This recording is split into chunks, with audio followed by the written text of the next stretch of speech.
Graça e paz a todos os irmãos. Este que vos fala é o pastor Gilberto Rebouças e nós estaremos na nossa mensagem de domingo, que será compartilhada no meu canal no YouTube, Gilberto Rebouças, tudo minúsculo, e na minha página do Facebook, onde tem Comunidade Bíblica Online. Que a graça de Deus seja com todos vocês. Nós vamos hoje fazer uma reflexão no livro do profeta Jonas.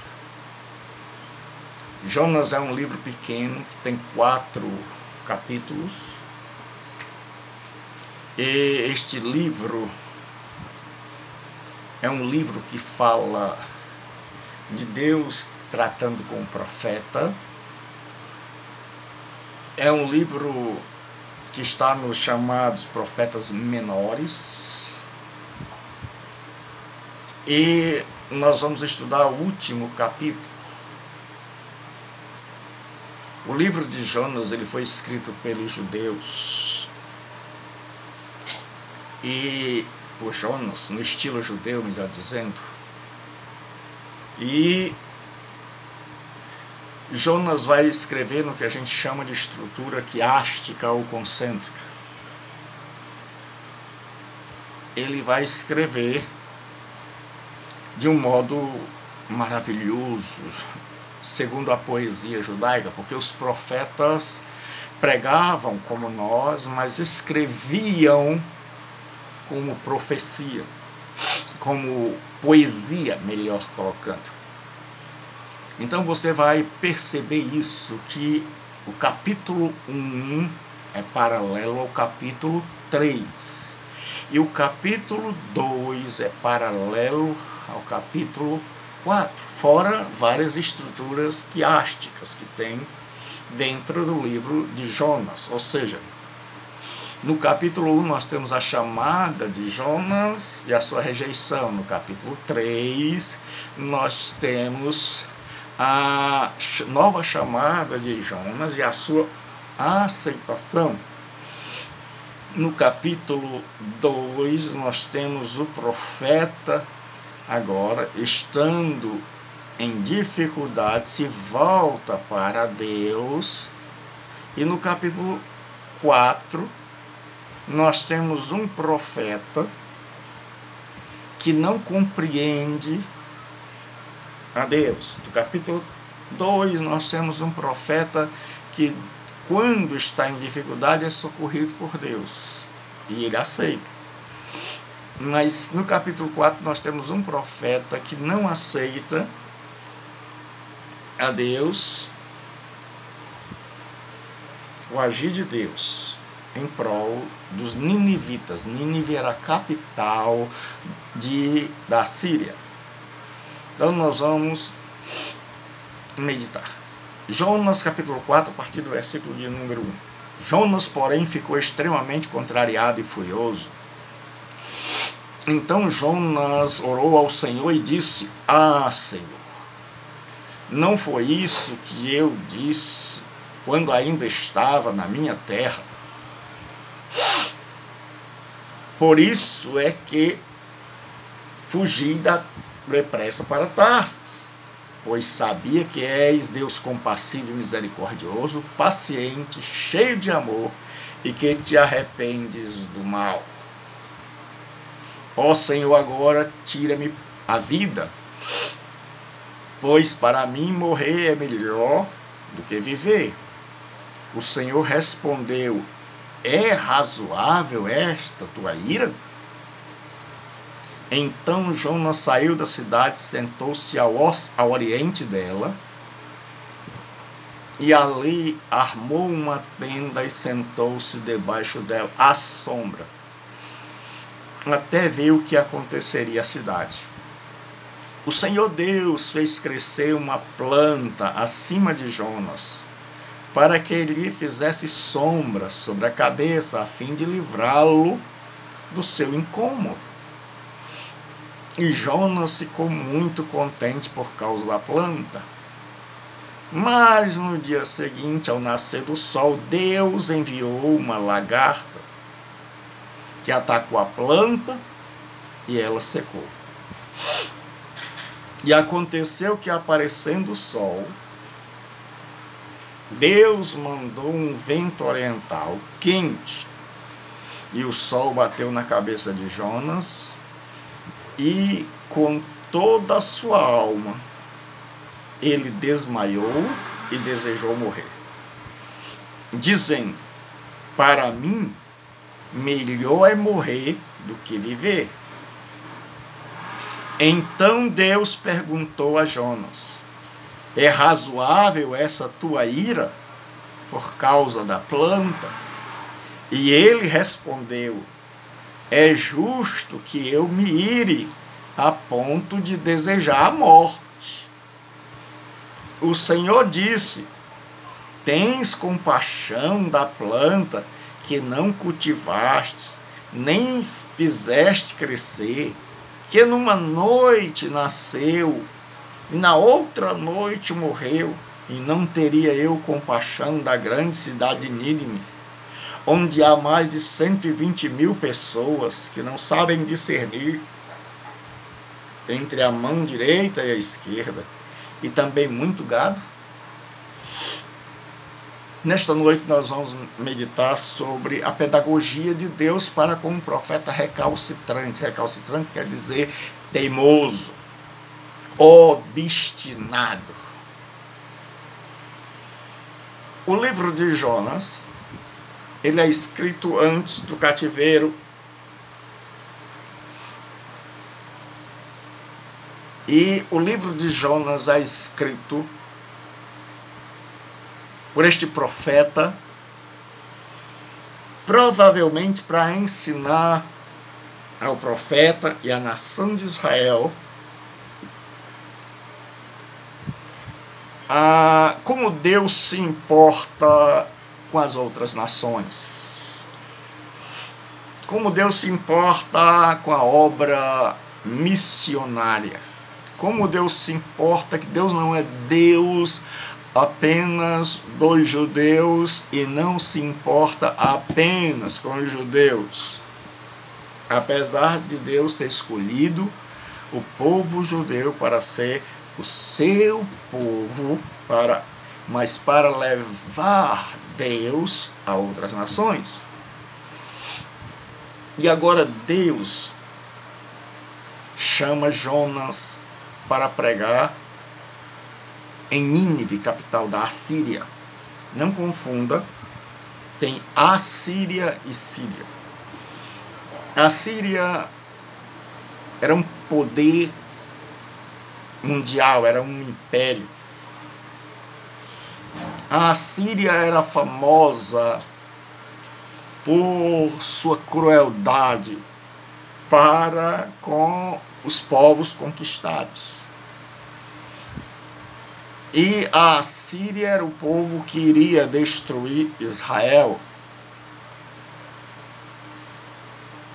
E Jonas não quer ir pregar a este povo pagão, cruel,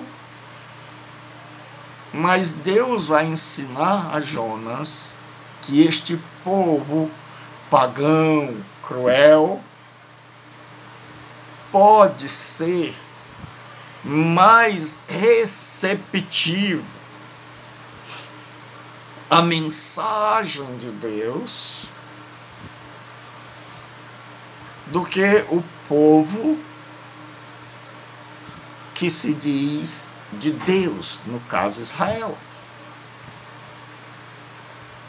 Então nós vamos estudar esse texto, nós vamos meditar nesse texto. É uma reflexão expositiva.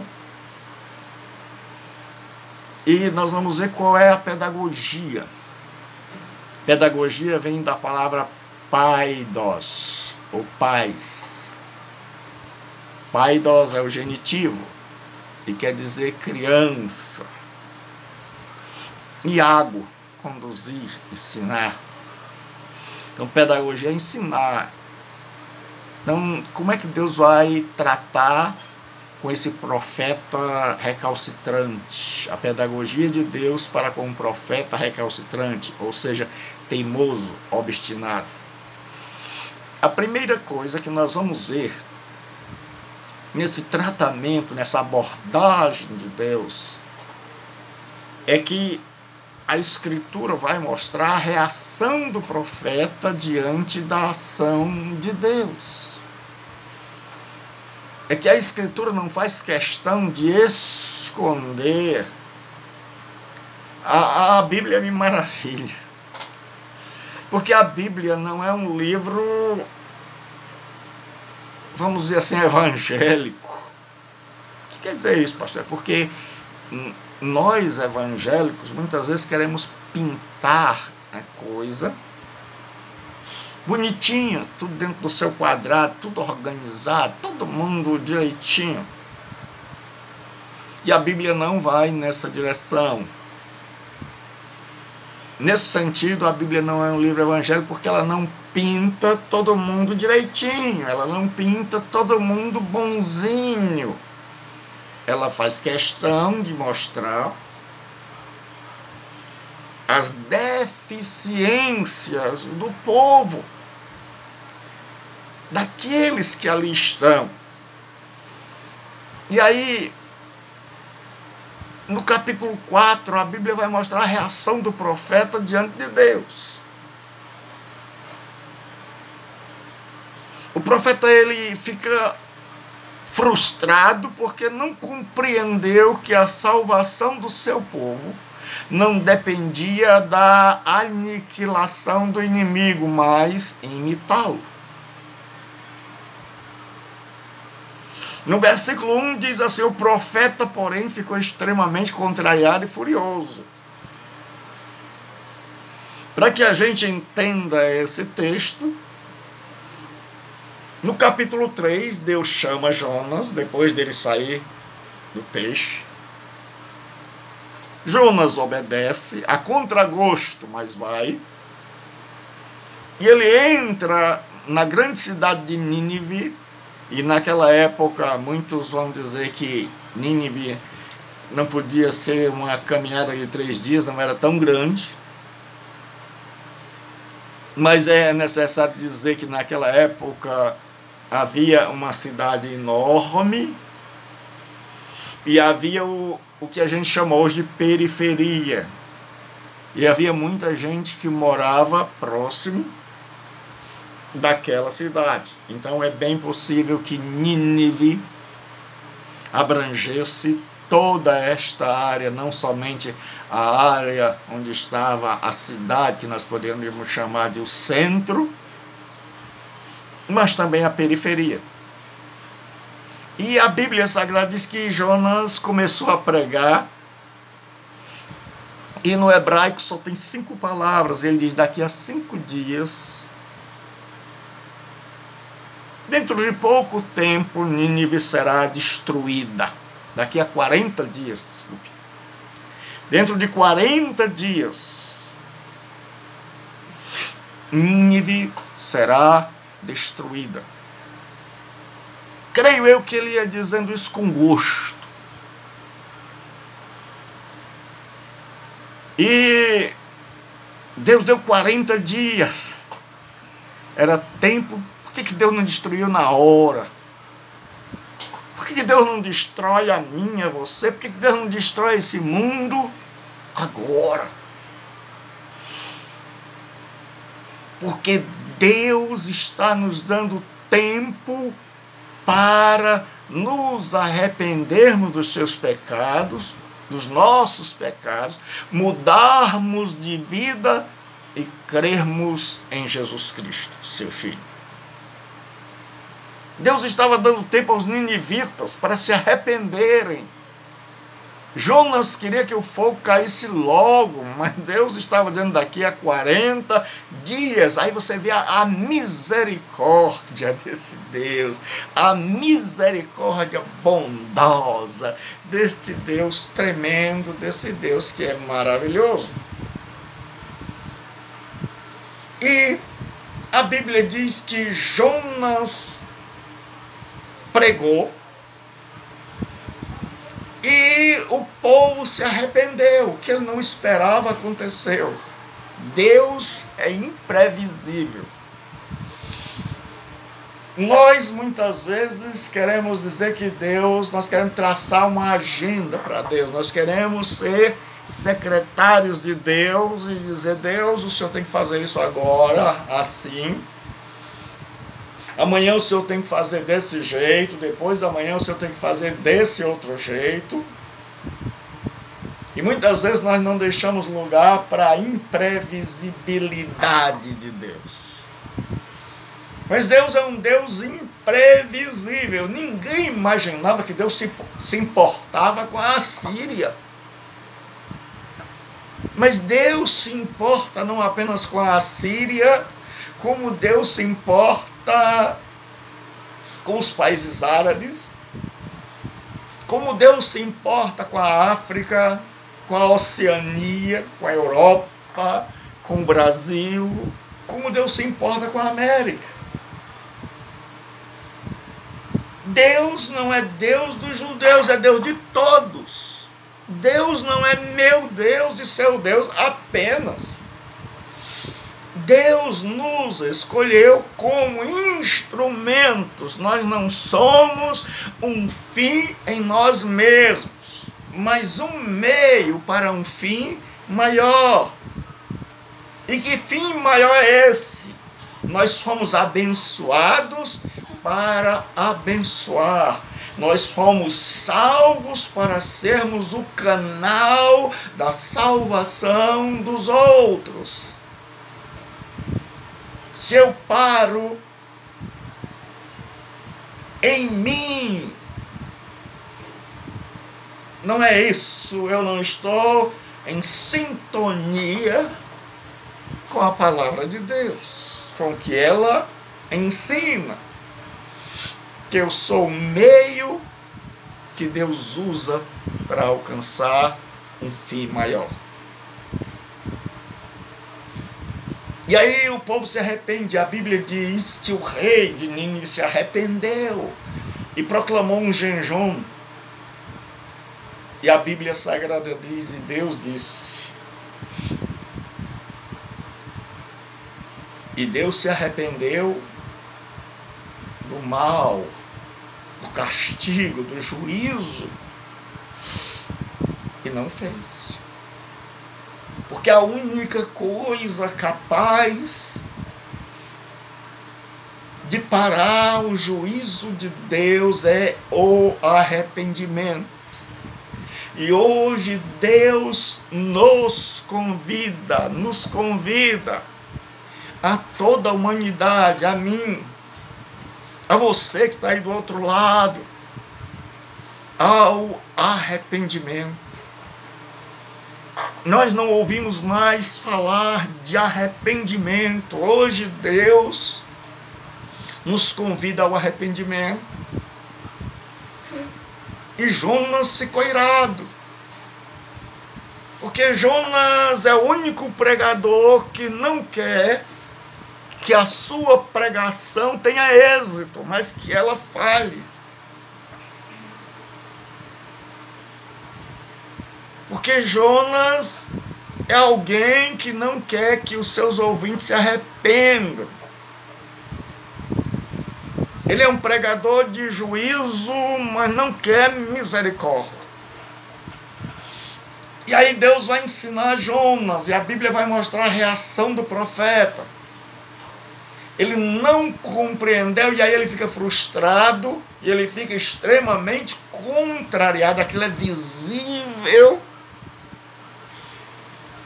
E o furioso, ele está com raiva, porque ele imaginava que salvação,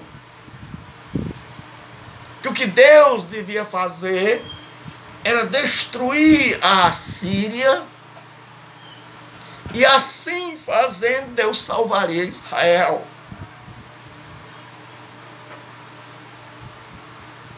Mas Deus mostrou outro caminho. Deus mostrou outro meio de salvar Israel. Que o caminho não era destruindo a Síria, mas era imitando o que os assírios fizeram. era se arrependendo como eles se arrependeram. E hoje nós queremos que Deus puna os outros, mas nós agimos do mesmo jeito.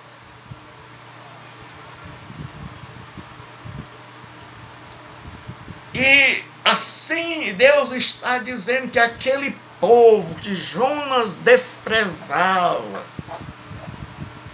que aquele povo que, entre aspas, Deus não amava, é um povo capaz de se arrepender. E se aquele povo que não tinha uma revelação de Deus tão abrangente, tão completa como Israel tinha, se arrependeu com uma pregação e com um pregador fraco, um pregador que não queria ir, pregador que não fez questão de jejuar e de orar para que a sua mensagem fosse ouvida e crida, um pregador que não queria que as pessoas se arrependessem, mas que elas continuassem. Deus estava dizendo: esse povo se arrepende, você não se arrepende. E eu quero dizer a você que não é cristão, eu quero dizer a você que você pode se arrepender.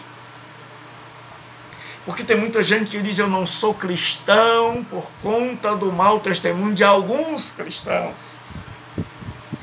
Mas você não vai crer nos cristãos, você vai crer em Cristo.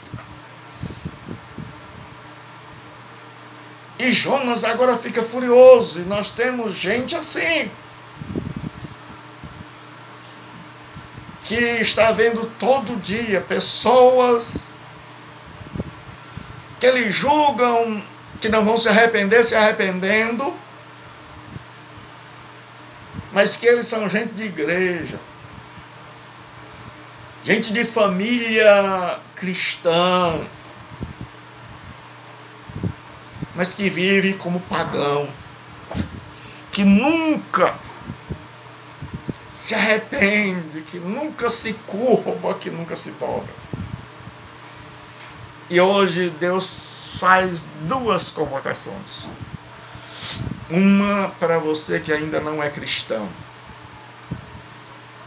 que independentemente da sua maneira de agir, da sua vida deslocada, da sua vida fora do rumo, da sua vida de maldade, de crueldade, se você se arrepender de todo o coração, Deus também se arrependerá do juízo sobre a tua vida e não fará.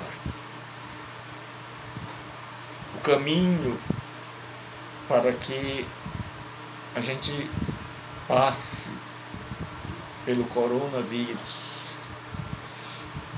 e tantas outras pragas que podem vir sobre esse mundo é o arrependimento. Nós podemos encontrar vacinas contra o vírus, o coronavírus. Podemos sim. Mas se nós encontrarmos a vacina e oramos para isso o mais rápido possível, outras pestes virão. Porque Jesus Cristo disse que virão coisas sobre este mundo que os homens desmaiarão de terror.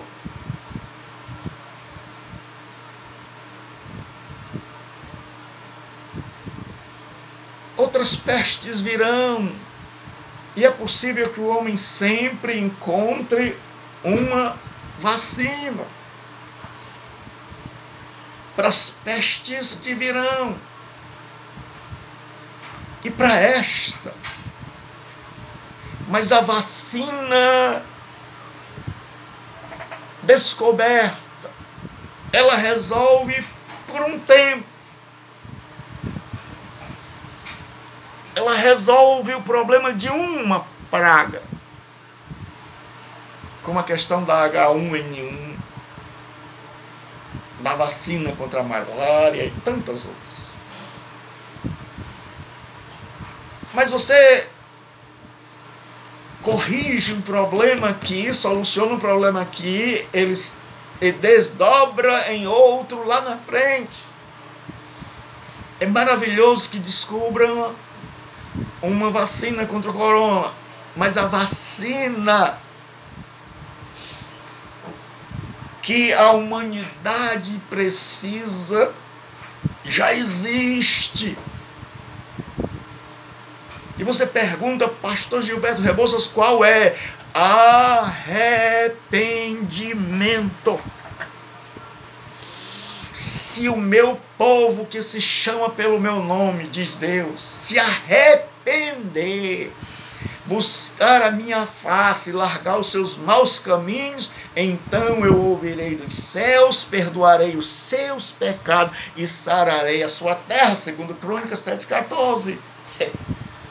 Esta é a vacina que vai funcionar. Se o povo se arrepender, um povo arrependido, em comunhão com Deus, enfrenta qualquer futuro, por mais sombrio que seja, porque quando nós estamos segundo a vontade de Deus, Ele nos protege, Ele nos dá força para atravessar, porque Deus não nos livra do problema, mas Deus está conosco no problema.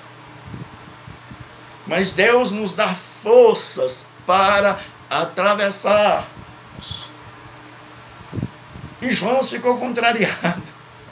Deus queria que ele imitasse a segunda coisa, a segunda convocação de Deus hoje. É para que você que me ouve, que é cristão, que circula nos arraiais cristãos, que precisa se arrepender e ainda não o fez, ou que não descobriu ainda que precisa se arrepender, que Deus toque em meu coração e em teu coração, e que haja um profundo arrependimento, que a gente possa olhar para Nínive e dizer, se eles se arrependeram, e se Deus sustou o mal, eu também posso me arrepender, e Deus vai sustar o mal. Não adianta jejuar pelo Brasil, se o Brasil não se arrepende. Eu estou vendo pelas redes sociais as pessoas me bombardeando com mensagens do presidente, Sua Excelência, o presidente Jair Bolsonaro, convocando um jejum. Isso é bonito. Mas quem devia ter convocado um jejum pela nação não era um presidente. Era os homens de Deus, os líderes. Mas o que eu quero dizer é que jejum pela nação não terá nenhum efeito se esta nação como um todo não se arrepender e fizer como os ninivitas, não se colocarem no pó e na cinza e não clamarem a Deus por misericórdia. Nós vamos morrer de tanto jejuar. E o mundo vai continuar daí para pior. Porque a vacina, digo outra vez, é o arrependimento. Não adianta a gente estar com bandeira do Brasil convocando o povo para jejuar pela nação, porque na verdade o que querem é assim: Deus, tire o coronavírus, a Covid, nos deixe na nossa zona de conforto, nos deixe abençoados aqui para a igreja, pagando os 10% do clube celestial. Mas não querem se arrepender. A vacina é: arrependa-se. Deus nos convida, a você que não é cristão e a nós, para uma profunda reflexão, para um arrependimento sincero e verdadeiro, do íntimo da alma e duradouro. Uma metanoia, uma mudança na mente, na maneira de perceber o mundo, na maneira de ver a vida. O profeta seguia a máxima: comigo e com os meus Deus deve manifestar sempre sua bondade, mas com os outros ele deve se mostrar implacável e irredutível. Olha o que Jonas diz: